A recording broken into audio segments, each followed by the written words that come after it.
வணக்கம் நண்பர்களே. இது கல்கியின் பொன்னியின் செல்வன் பாகம் 1 அத்தியாயம் 4 கடம்பூர் மாளிகை. இத்தனை நேரம் இளைப்பாறி இருந்த வல்லவரையனுடைய குதிரை இப்போது நல்ல சுறுசுறுப்பை பெற்றிருந்தது. ஒரு நாளிகை நேரத்தில் கடம்பூர் சம்புவரையர் மாளிகை வாசலை அடைந்துவிட்டது.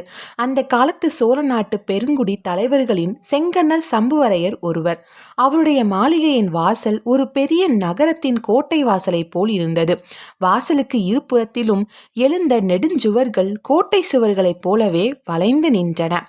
கோட்டை வாசலின் யானைகளும் குதிரைகளும் ரிஷபங்களும் அந்த மிருகங்களை எல்லாம் பிடித்து கட்டுவோரும் தீனி வைப்போரும் தண்ணீர் காட்டுவோரும் ஆங்காங்கு தீவார்த்தி தூக்கி பிடித்து வெளிச்சம் போடுவோரும் தீவார்த்திகளுக்கு எண்ணெய் விடுவோருமாக ஒரே கோலாகலமாய் இருந்தது.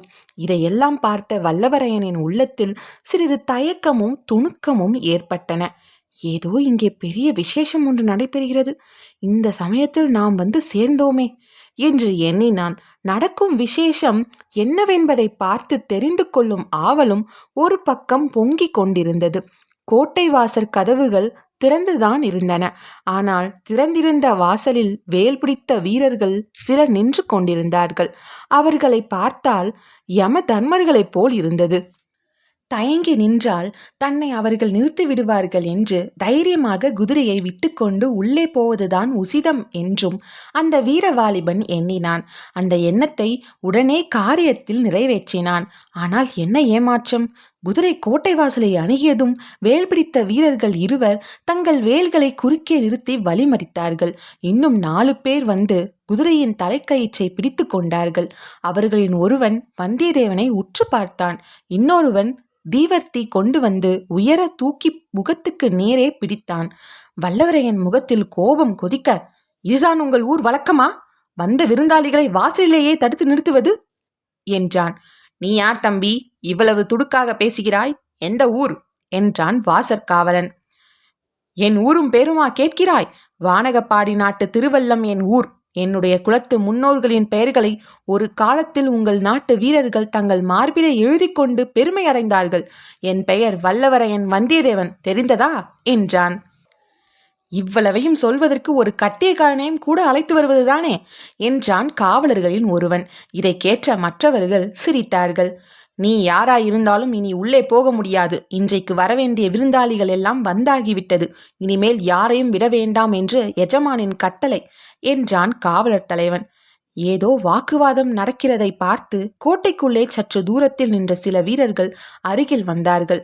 அவர்களின் ஒருவன், அடே, நாம் அங்கே திருவிழா கூட்டத்தில் விரட்டியடித்தோமே, அந்த குருதை போல இருக்கிறதா என்றான். இன்னொருவன், கழுதை என்று சொல்லடா என்றான். கழுதை மேலே உட்கார்ந்திருக்கிறவன் என்ன விரைப்பாக உட்கார்ந்திருக்கிறான் பாரடா என்றான் மற்றொருவன். வல்லவரையன் காதில் இந்த சொற்கள் விழுந்தன.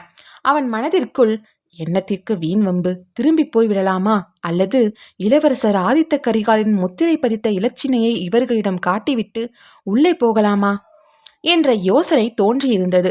வடதிசை படையின் மாத்தாண்ட நாயகராகிய இளவரசரின் இலச்சினையை பார்த்துவிட்டு தன்னை தடுக்கக்கூடியவர்கள் வடபெண்ணையிலிருந்து குமரிமுனை வரையில் யாரும் கிடையாதல்லவா? இப்படி அவன் மனதிற்குள் விவாதித்து கொண்டிருந்த போதுதான் பழுவேட்டரையர் ஆட்களின் கேலி பேச்சு அவன் காதில் விழுந்தது. உடனே என்ன செய்ய வேண்டும் என்பதை முடிவு செய்து கொண்டான். குதிரையை விடுங்கள், திரும்பி போகிறேன் என்றான். தடுத்த வீரர்கள் குதிரையின் முகக்கயிற்றை விட்டார்கள். குதிரையின் அடிவயிற்றில் வந்தியத்தேவன் தன் 2 கால்களிலும் ஒரு அழுத்து அழுத்தினான். அதே நேரத்தில் உடைவாளை உரையிலிருந்து உருவி எடுத்தான். மின்னல் ஒளியுடன் கண்ணை பறித்த அந்த வாள் சுழன்ற வேகத்தினால் அவனுடைய கையில் திருமாலின் சக்கராயுதத்தை வைத்துக்கொண்டு சுழற்றுவது போல் தோன்றியது. குதிரை முன்னோக்கி கோட்டைக்குள்ளே பாய்ந்து சென்றது.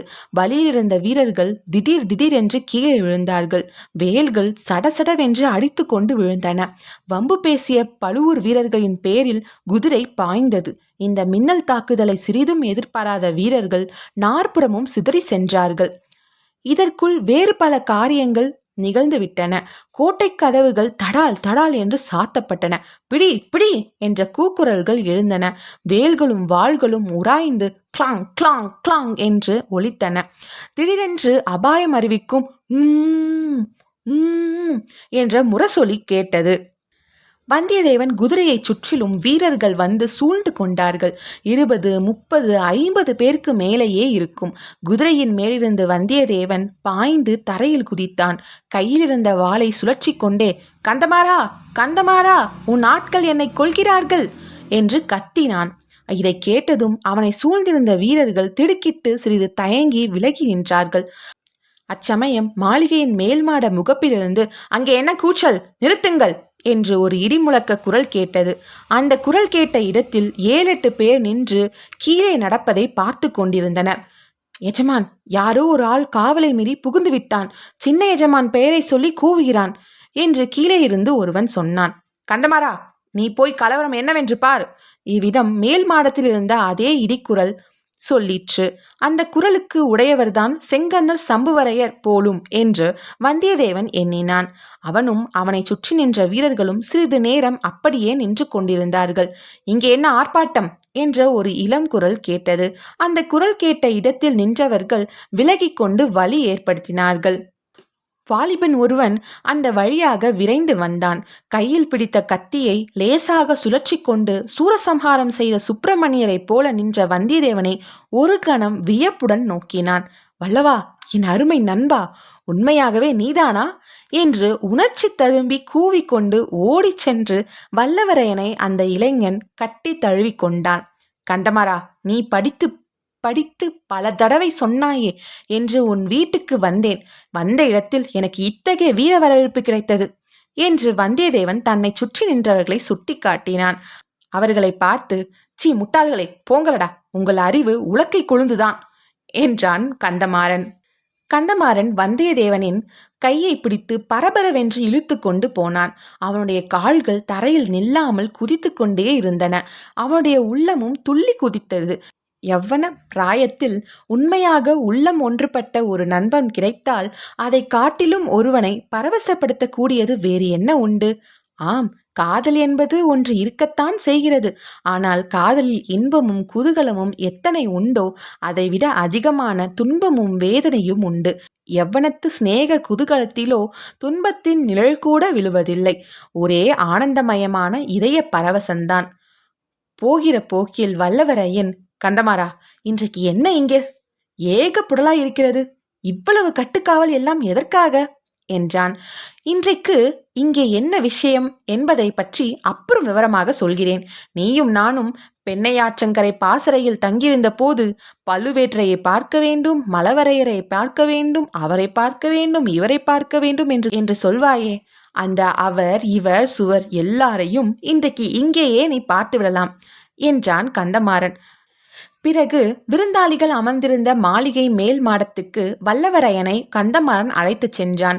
முதலில் தன் தந்தையாகிய சம்புவரையரிடம் கொண்டு போய் நிறுத்தி, அப்பா, என் தோழன் வானர்குலத்து வந்தியத்தேவனை பற்றி அடிக்கடி தங்களிடம் சொல்லிக் கொண்டிருப்பேனே, அவன் இவன்தான் என்றான். வந்தியத்தேவன் பெரியவரை கும்பிட்டு வணங்கினான். வரையவர் அவ்வளவாக மகிழ்ச்சி அடைந்ததாக தோன்றவில்லை. அப்படியா, கீழே அரண்மனை வாசலில் அவ்வளவு கலவரம் செய்தவன் இவன்தானா என்று கேட்டார். கலவரத்துக்கு காரணம் என் தோழன் அல்ல, வாசல் காப்பதற்கு நாம் அமர்த்திருக்கும் மூடர்கள் என்றான் கந்தமாறவேல். இருந்தாலும் இன்றைய தினம் பார்த்து, அதுவும் இருட்டி அரை சாமத்திற்கு பிறகு, இவன் இவ்வளவு ஆர்ப்பாட்டத்துடன் வந்திருக்க வேண்டியதில்லை என்றார் சம்புவரையர். கந்தமாறவேலின் முகம் சுருங்கிற்று. மேலும் தந்தையுடன் வாதமிட அவன் விரும்பவில்லை. வந்தியத்தேவனை அப்பால் அழைத்துச் சென்றான். வந்திருந்த விருந்தாளிகளுக்கு மத்தியில் நடுநாயகமாக ஒரு உயர்ந்த பீடத்தில் அமர்ந்திருந்த பழுவேட்டரையரிடம் அழைத்து போய், மாமா, இவன் என் ஆருயிர் நண்பன் வந்தியத்தேவன், வானர் பேரரசர் குலத்தவன். இவனும் நானும் வடபெண்ணைக்கரை பாசறையில் எல்லைக்காவல் புரிந்து கொண்டிருந்தோம். அப்பொழுதெல்லாம் வீராதி வீரர் பெரிய பழுவேட்டரையை பார்க்க வேண்டும் என்று ஓயாது சொல்லிக் கொண்டிருப்பான். பழுவேட்டரையர் திருமணியில் 64 போர்க்காயங்கள் இருப்பது உண்மைதானா என்று கேட்டுக்கொண்டிருப்பான். ஒரு நாள் நீயே எண்ணி பார்த்துக்கொள் என்று நான் சொல்வேன் என்றான். பழுவேட்டரையர் சுருங்கிய முகத்துடன், அப்படியா தம்பி, நீயே எண்ணி பார்த்தால் ஒழிய நம்ப மாட்டாயோ? அவ்வளவு அவநம்பிக்கையா உனக்கு? வானர் குலத்தை காட்டிலும் வேறு குலத்தில் வீரம் இருக்க முடியுமா என்ற சந்தேகமோ என்றார். தோழர்கள் இருவருமே திடுக்கிட்டு போனார்கள்.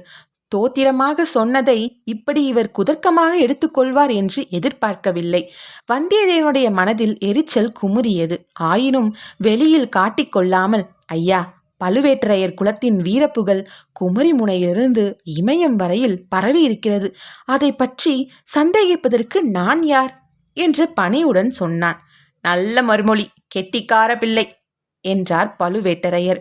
இந்த மட்டில் பிழைத்தோம் என்று வாலிபர்கள் இருவரும் அங்கிருந்து வெளியேறினார்கள். அப்போது சம்புவரையர் தமது மகனை அழைத்து காதோடு, உன் தோழனுக்கு சீக்கிரம் உணவளித்து எங்கேயாவது ஒரு தனி இடத்தில் படுக்க சொல்லு. நீண்ட பிரயாணம் செய்து களைத்து போயிருக்கிறான் என்றான். மாரவேல் கோபத்துடன் தலையை அசைத்துவிட்டு போனான். பிறகு மாரவேல் வந்தியத்தேவனை அந்த புறத்துக்கு அழைத்துச் சென்றான். அங்கே பெண்கள் பலர் இருந்தார்கள். மாரவேலின் அன்னைக்கு வந்தியத்தேவன் நமஸ்காரம் செய்தான். அவளுக்கு பின்னால் கூச்சத்துடன் மறைந்திருக்கும் பெண்தான் கந்தமாறனின் சகோதரியாக இருக்க வேண்டும் என்று யூகித்து கொண்டான். தங்கச்சியை பற்றி மாரவேல் பல தடவை சொன்னதில் ஏதேதோ கற்பனை செய்து கொண்டிருந்தான் வந்தியத்தேவன். இப்போது ஒருவாறு ஏமாற்றமே அடைந்தான். அந்த பெண்களின் கூட்டத்திலே பழுவேட்டரையுடைய பல்லக்கில் வந்த மாது யாராக இருக்கலாம் என்பதை அறிய வந்தியத்தேவனுடைய கண்கள் தேடி அலைந்தன. இந்த அத்தியாயம் இதோட முடியுது. மறுபடியும் அடுத்த அத்தியாயத்தில் உங்களையும் பார்த்திபன் கனவையும் சந்திக்கிற வரைக்கும் உங்களிடமிருந்து விடைபெறுவது நான் உங்கள் மணிமேகலை. இந்த பதிவை பிடிச்சிருந்தா லைக் பண்ணுங்கள், ஷேர் பண்ணுங்கள். மறக்காமல் இந்த பதிவு எப்படி இருக்குது அப்படின்றத கமெண்ட் பண்ணுங்கள். அடுத்த வீடியோவையும் நீங்கள் பார்க்கணும் அப்படின்னு நீங்கள் நினச்சிங்கன்னா, அடுத்த அத்தியாயத்தையும் உடனுக்குடன் தெரிஞ்சுக்கணும் அப்போ நீங்கள் நினச்சிங்கன்னா மறக்காமல் நம்ம சேனலை சப்ஸ்கிரைப் பண்ணுங்கள். பக்கத்தில் இருக்கிற பெல் ஐக்கானையும் கிளிக் பண்ணுங்கள்.